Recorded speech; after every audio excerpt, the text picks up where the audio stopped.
Thank you, everyone, for being here, for continuing to come back after lunch. I have a few points to talk about today. I'm hoping to not, talk about too many different things because I know we're starting to get towards the end of the day. But when thinking about genetics, there's 3 things that I wanted to go through. So the first one is genetics and genetic counseling. The genetics of SKS, I know there's been a lot of questions that have come out about that. We talk around it a lot, and so hopefully I can dive into that a little bit more. And then also family planning and how genetics plays a role in that and providing information for family planning. So first I'll start with genetics and genetic counseling. As a genetic counselor, when I'm wearing my clinical hat, the question that I ask every family that walks through the door is, what's your understanding of a referral to genetics? And I have to say that most of the time families say, I don't know. My pediatrician sent me here. I think maybe I was going to get a diagnosis of autism, or they're going to evaluate the behaviors. And that's really helpful for me to hear because genetics isn't necessarily going to give those things, but I like to think genetics more as the why. And so there's a lot of different specialists that are helping answer the question of what is going on, thinking about different specific symptoms. And then I like to think of genetics, and this might be a little bit biased, but as kind of standing in the middle with families to answer why you're experiencing all of these different things. And as Susan just mentioned, I know genetics can look a lot different at different institutions across the US and also across the world.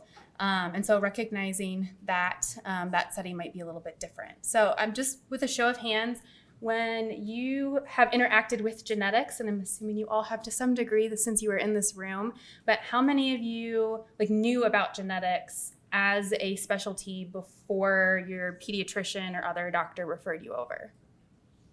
Great. I love to see that many hands. Okay, I think maybe genetics is coming and people are talking about it more often, but maybe it looked like half of the room, so starting to get more understanding. How many people met with genetics after they got a diagnosis for the first time? Yeah. So sometimes you're meeting us when you already have really overwhelming news. And then how many people met with genetics and they saw both a doctor and a genetic counselor?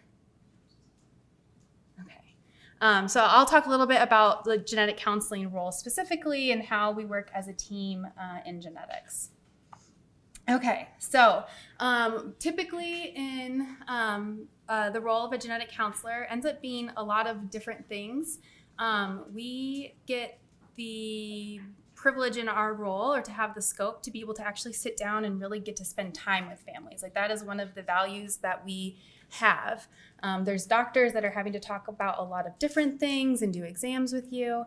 And really where genetic counselors come in is trying to provide education on how a genetic diagnosis that's new to you might impact you, being able to facilitate decision making. So if you're coming to us before you've had genetic testing for the first time, there's a lot of different genetic tests out there. And so trying to figure out what's the best test for you. And after you've had genetic testing, usually that comes back in a report. And so us being able to help understand and make decisions based on what that report says. And that can come through explaining test results. We talk about assessing risk as well. And then in understanding what risks are for your child once a diagnosis is made, and then also what risks are for other family members, because we know that genetic information can be familial. And then finally, maybe one of my favorite components of genetic counseling is trying to provide support and advocacy, getting to connect with family groups and help tie families into resources like the wonderful Smith-Kingsmore Syndrome Foundation to be able to build a better community. Because I also recognize as healthcare professionals, we can talk with you about things all day long, but we don't go home and live this. And you all do. You live Smith-Kingsmore Syndrome every single day. And so I'm really glad that you all get to be here and to connect with each other as well. Okay. In genetics, to kind of think about the different ways that people might interact with a genetics clinic, with a geneticist and genetic counselor, they can have like an initial visit. So that's the first time you're meeting with the team. Typically, these are new referrals from pediatricians or maybe another specialty if it's after a diagnosis has been made. In some clinics, there can be follow-up visits. I know a lot of this has to do with like how much capacity a specific institution has. I'm really thankful to have always worked at different institutions that have grown capacity a lot, because that allows us to check in with families more often. But the follow-up length of visits can be different depending on what you need. Sometimes when a diagnosis is new, it might be helpful to check in more often with your genetics team, because there's a lot of information to process, and no one expects that you're going to get all of that information processed in one visit. So it's like, okay, maybe your top questions answered today, and we check in 3 or 6 months to be able to answer additional questions that come to mind. And with a lot of the modern technology too, there's also been advancements in having telemedicine available, and being able to use that to have check-ins. So you're not always trying to pack your family up and get to the hospital to be able to sit down and think through what questions you have. Other times where maybe you don't have the opportunity to have follow-up visits on an annual basis or even an every other year basis. I think another way to think about it is when transitions happen and when new updates happen. So maybe if you haven't seen your genetics team in a while, then those are like good moments to reach back out and to try to reconnect. So transition periods can be moving from like toddler into school age. That's a big change. And so it's like, oh, are there things that are different that I need to think about as my child is entering a new age? What do I need to tell the school? You know, before we were thinking about therapies and we were thinking about early intervention services. But when you get to school age, genetic counselors do a great job at writing letters. I know that was something that we talked about yesterday, is like, how do you advocate for your kid in their school setting? And so genetic counselors are available to try to write letters and to help come up with the wording, so you don't always have to do that on your own. And then with new other transition periods, puberty is a big time. I feel like that families come back into clinic, maybe if they haven't been seen in a while. We know and are seeing from what we're learning with Smith-Kingsmore syndrome as well, and like what Lindsay highlighted earlier, that it seems like there are behaviors that change over time and when kids get into adolescence. So maybe that being a period to check back in and see if there are new things to think about, or if your top questions have changed. And then consultations is another way to go about that. So maybe in wherever you are, you don't have consistent access to genetics. Genetics still can help you. We have tried to work with families wherever they are and what resources they have, and so wanting to recognize that. The Smith-Kingsmore syndrome does a great job at providing resources for that. And so with their provider guide, and then now we also have like the gene reviews page. We've highlighted that a lot today. But being able to sit down maybe for one time and say, what information do I need to share with the providers that I do have that can help me? So not everyone always has a genetics team every single day, but a genetics team can still help you provide the information to share with whoever your local champion is for your family and for your kid, to talk through these resources. And with the gene reviews too, part of the reason I was so excited for this to come out is really so that it can be a tool for you. And I know it's a lot of dense information, but as a clinician, the first thing that I try to tell other clinicians to do, the first thing I teach my genetic counseling students to do, is when they have a patient with a new diagnosis, search for the gene reviews and see if there's a gene reviews page for this condition. These guides go through a summary that's really quick up at the top. They talk about diagnosis, what testing is helpful for a diagnosis, clinical characteristics, so what are the key features that we're thinking about, and does the symptoms that we're seeing align with this diagnosis, or are we missing something? Thinking about other conditions that might overlap with the diagnosis if you're unsure. And then it also goes through management recommendations as well. And so I'll talk through kind of different components of this next and how you can use it with your genetics team or with your other providers that are advocating for your kids. Okay, so at an initial visit, if you're coming in to see a family or you're meeting a new provider for the first time, Table 2 in Gene Reviews highlights a lot of the key features. So this is a great quick way for people to understand what might be going on and to help you have like words to share too with like what is relevant to your kiddo or family member. Other things at initial visits, or maybe this is coming at a follow-up visit if you're seeing genetics for the first time after a diagnosis, is being able to look at what are the initial evaluations. So now that you have a diagnosis, what do we do? So I talked about genetics being someone that helps answer the why you are experiencing what you're going on. And something that I think is really exciting about genetics is more often we're getting to answer questions about what now. And so having a guide like this helps us know, now that we have this diagnosis, what did this actually empower for us? And so this table here kind of talks through what are the key things after you get a diagnosis that are recommended to help understand any symptoms that you might be thinking about. Okay, and then as you continue to engage with genetics over time, there's also additional tables here that talk about treatments for manifestations. Right now, we don't have like a single treatment that is an answer. You've heard a lot about that today for Smith-Kingsmore syndrome, but that does not mean that we don't have tools. And part of what this table is doing is how we can think about the different symptoms that are going on and look through treating individual symptoms. That's a lot of different things, and it can be, and so that's also where genetics can play a role, is like not having you try to memorize all of that, but being able to talk with genetics to come up with basically like your checklist of items to go and talk with like different providers or to get different imaging or to get EEGs, as Dr. Kruger talked about earlier. And so these tables can help guide that as well.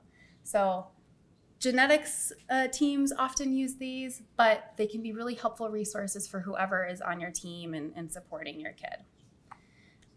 So my key takeaway from this first section really is that genetics can play an important role in providing support and ongoing care as you navigate the impact of Smith-Kingsmore syndrome on your family. You're not alone in this, and these resources and the genetics people in your lives are here to help you.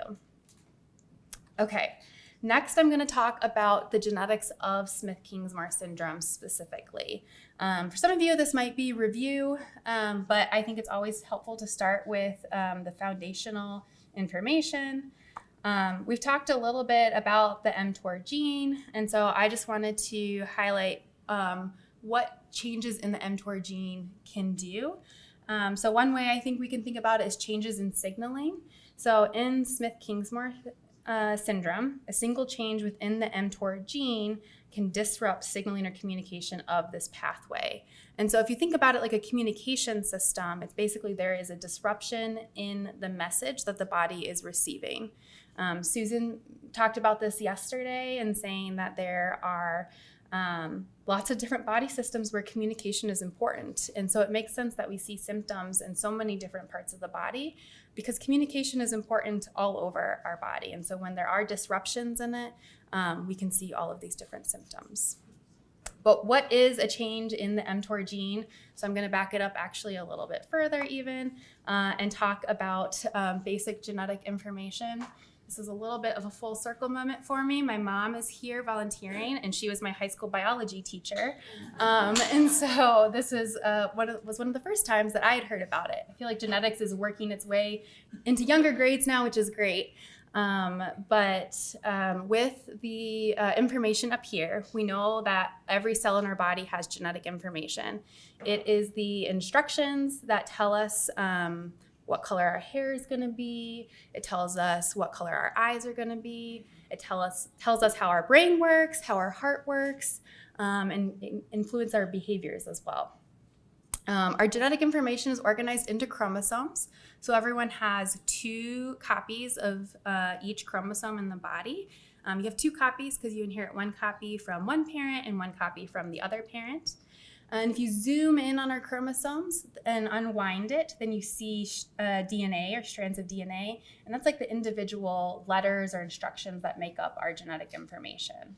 And different sections of DNA are genes. So when we're thinking about Smith-Kingsmore syndrome, we are thinking about a genetic condition that has changes at a gene level. So as a comparison, we can think about our instructions like a set of books. I used to use encyclopedias, and I really am trying to stop doing that because I don't think many people know what encyclopedias are anymore. But we can think of this as like books on a bookshelf. So we have 2 copies of each book that represent each chromosome on the bookshelf. And then if you open up the book, there are words on every single page. And so our chromosomes are like the books, and then the words on the page are like the DNA or instructions. And each gene is like a chapter within those instructions. Another thing we talked a lot about this weekend was that there's different domains in the mTOR gene. And so you can think of each domain as like a paragraph within each gene. And so it is like a cluster of information. And so we want to understand mTOR, and to do that, we need to look at the entire chapter that is the mTOR gene. But sometimes breaking it down by chapter can also be helpful for us thinking about where we're more likely to find changes. So we know there's some common variants. So there's paragraphs that we call hotspots, and so we see more genetic changes there. But we're still looking through the entire words to try to understand it better. With genetic changes, then, what we see in mTOR are spelling changes in the individual words on the page, or we see missing letters. So sometimes there are letters missing. As genetics clinicians, we also like to think about different types of genetic variants and classify them different ways. And so one of the first ways we classify them is what role do they have in human disease? Sometimes we don't know the answer to that. A lot of time we don't know the answer to that, but we're getting better every single day at filling in that information.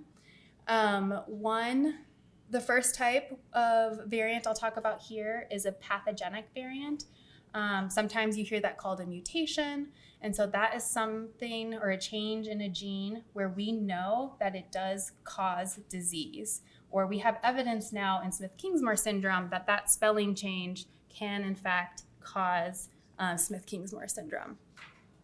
We also have benign variants, and so those are genetic changes that actually happen in every single one of us, and they don't cause any disease. And so usually those are not reported in genetic testing results, but you can think of that type of spelling change. Sometimes there's different ways to spell a word. So like color can be spelled C-O-L-O-R, or it can be spelled C-O-L-O-U-R. Both of them are still providing the same instructions. And so we call those benign variants. And then the third type of variant, which probably a lot of you are familiar with in this room, is what we call a variant of uncertain significance. And so a variant of uncertain significance is a genetic change where we see the spelling change in the instructions for the mTOR gene, and we're still learning about it. Maybe we haven't seen it before. Maybe it hasn't been seen in other individuals. Maybe there's nothing like published on it. And so we don't always know exactly what it means. And so we're a little bit more careful about saying we think this is an answer or not. Part of what genetics teams do is we collect clinical information, and it helps us decide like how suspicious we are of that variant. We also like to keep track of that. And so sometimes if you have a variant of uncertain significance, when you come back into clinic, that's an opportunity for us to like go back and double check and see, oh, maybe more research has been done. We have lots of researchers that have been here talking about their work, and that helps us understand different variants as well. And it gives us evidence to be more confident in if a spelling change is causing disease or not.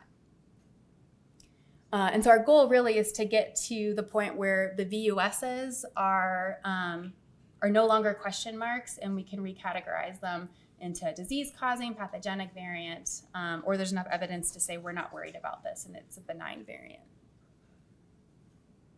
Okay. Another way we think about genetic information is then in inheritance patterns. And so what type of inheritance pattern does Smith-Kingsmore syndrome follow? These might be review from a genetics course when you took one. So we know that the three most common inheritance patterns that we think about are autosomal dominant, autosomal recessive, and X-linked. Because Smith-Kingsmore syndrome is an autosomal dominant condition, that's what I'm going to focus on today. But basically what that means is that all it takes is one single change in one copy of the mTOR gene to cause Smith-Kingsmore syndrome. So every single one of us has 2 copies of the mTOR gene in our body, and it's actually the spelling changes in the gene that can lead to Smith-Kingsmore syndrome. So an autosomal dominant condition means while we have 2 copies, if one spelling change happens, then it's not going to work the way that it needs to. For some conditions, you have to have spelling changes in both genes, but in Smith-Kingsmore syndrome, we only need a spelling change in one copy of the gene. Because of that, that means that there's a 50% chance for anyone that has this genetic change to pass it down to a child. So if you have 2 copies of the gene and one has like the spelling change in it, you have a 50% chance of passing on that copy, and there's a 50% chance of passing on the copy that is giving the correct instructions to the body. And then a third way that we think about the genetics of Smith-Kingsmore syndrome or of genetic changes as well is then where we found this genetic change. So we can see changes that are brand new in an individual. We call these de novo variants. Another type of change that's brand new in an individual is due to somatic mosaicism, and I'll get a little bit more into that, but that's also a type of new change in an individual. And then there are genetic changes that are inherited. So an inherited genetic change can be due to germline mosaicism, which I'll also get a little bit more into, or a familial variant, so where we see that being passed down to multiple different family members. So starting with de novo variants, to break down the way to think about this, we know that we determine this when genetic testing includes both a child and then both parents. So if testing comes back, many of you had done like exome sequencing. We can do that as a trio where we include parental samples and the child sample together. We can also do it after the fact. So maybe testing started just with the one individual in your family that had suspicion for a genetic diagnosis. And after we find something, we can go back and test parents as well to try to see if it's inherited or not. When we have all of that information together, we can then determine a de novo variant. So what that means is that parents are tested and neither of them are identified to have the change. In most scenarios, what that means is that it's brand new in the child. One thing that families often ask me then is, did I do something to cause this change? And the answer is you did not. I totally understand that question because I'm sure you would want to know anything that you could do differently for that to not be the case. But this just happens by chance. Genetic changes happen all of the time. Anytime instructions get rewritten, there's a chance for something to be spelled wrong. And so this is really just something that happens by chance. It's not inherited. But then moving forward, any additional like children in the family line could pass on that variant. Okay. Then I'll talk about the 2 types of mosaicism, starting with somatic mosaicism. So that's another type of new change in an individual.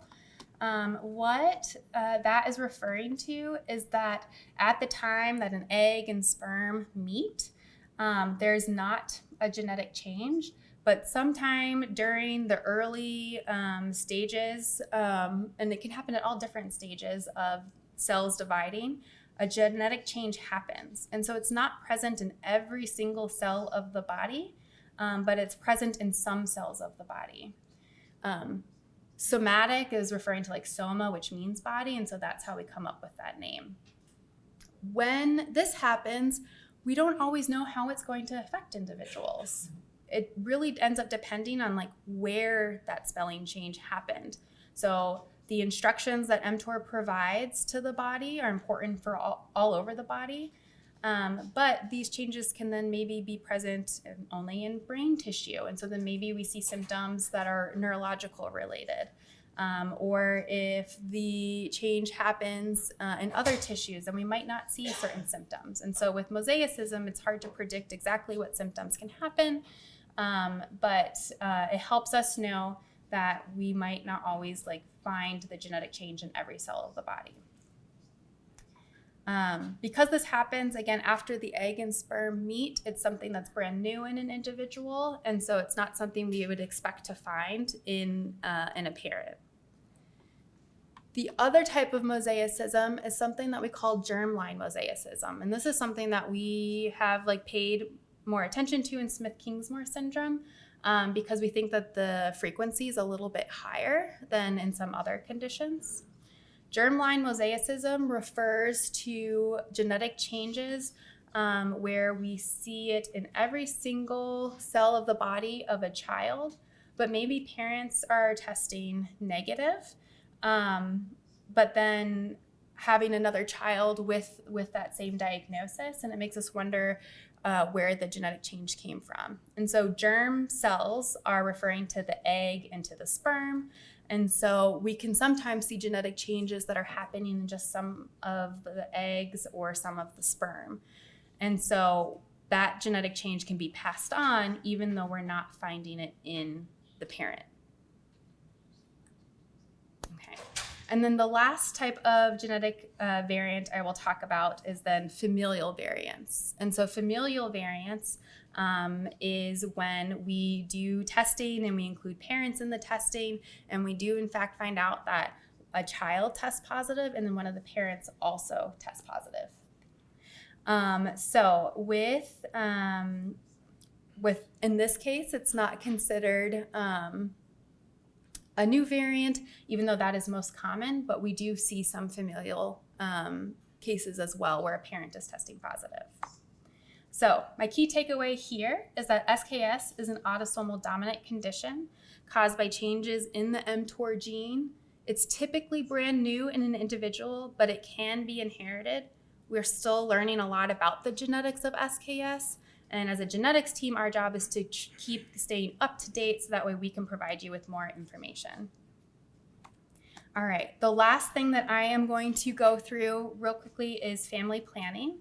And so family planning is a component of genetic counseling. There's actually genetic counselors that are specifically having conversations about this. Any genetic counselor can talk with you about this, but there's actually prenatal and family planning genetic counselors that focus on this as well. Some of the questions that you might be asking when you have conversations about family planning are, what does this mean for my family members? Who could have an mTOR change in my family? And who would we want to test? Before I go any further, I will say that when we talk about genetics, it kind of inherently helps us talk about it from a perspective of like a traditional family setting. But I want to acknowledge that there are all different types of families. And so family planning conversations could look very different depending on the structure of your family. And that's something that a genetic counselor can work into their conversation as well.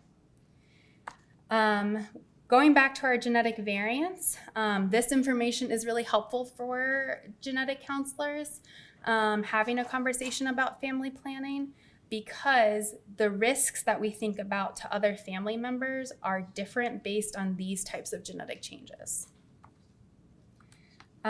We know that about 86%, at least from some of our most recent data, about 86% of individuals with a Smith-Kingsmore syndrome diagnosis have a new change of some type, whether that's from somatic mosaicism or a de novo variant.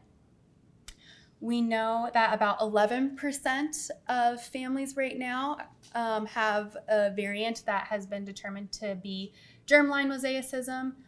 This can be hard to determine because we're not able to test everyone's sperm and eggs, and there's not a test to be able to routinely do that. But we know that based on what's been reported in this community so far, about 11% of the time this is the scenario. And then finally, about 3% of the time we see familial variants where more than one generation has a genetic change. With genetic testing, once we have a known diagnosis, there's different stages in which you can have the conversation then about family planning. This can be before pregnancy, during pregnancy, or after pregnancy. Before pregnancy, and you'll get all of these slides, so that way if you want to go back and reference it, you can, and you can always reach out to me with questions. But before pregnancy, having a family planning conversation and talking about genetic diagnosis involves in vitro fertilization and then pre-implantation genetic diagnosis or genetic testing. So this is when we combine in vitro fertilization and we're able to do genetic testing on embryos before deciding what embryos get implanted. During pregnancy, genetic testing can occur at a few different stages of pregnancy, and there's two procedures that we use, either an amniocentesis or a chorionic villus sampling, or CVS. These are ways that we can collect samples and do genetic testing on the samples to determine if a pregnancy is affected with Smith-Kingsmore syndrome. And then finally, after pregnancy, we can do targeted testing of a known familial variant once someone is born or once they come into clinic and decide that they want to pursue that additional testing. The timing at which you do genetic testing is really up to you, and that's where family planning genetic counselors can be really valuable to help you talk through what is going to be like best for your family and when would be most helpful to have that information. Okay, so the key takeaway I have from this section is really just that knowing the specific mTOR variant in your family is information you can use to help inform chances that other family members could be impacted and expands what you can do and when you can do testing. All right. With that, I just want to wrap up. One of my colleagues, Carolyn Raski, she gave a family planning talk recently, and I loved her slides, and so I have to give her credit because I definitely copied her and took some of her information. And then I also wanted to thank Dr. Prada, just because I get to do a lot of things with you all, and I know part of that is because I have a boss that supports genetic counselors being able to be involved with family groups and to be able to do research. And then I want to thank the Smith-Kingsmore Syndrome Foundation. It truly is a privilege that you all show up here, that you engage with us and with Lindsay to participate in research and help us understand what's going on better and to share your family stories. So these are just the takeaways that I had already summarized for you. And with that, I will hand it back to Susan as we start our Q&A.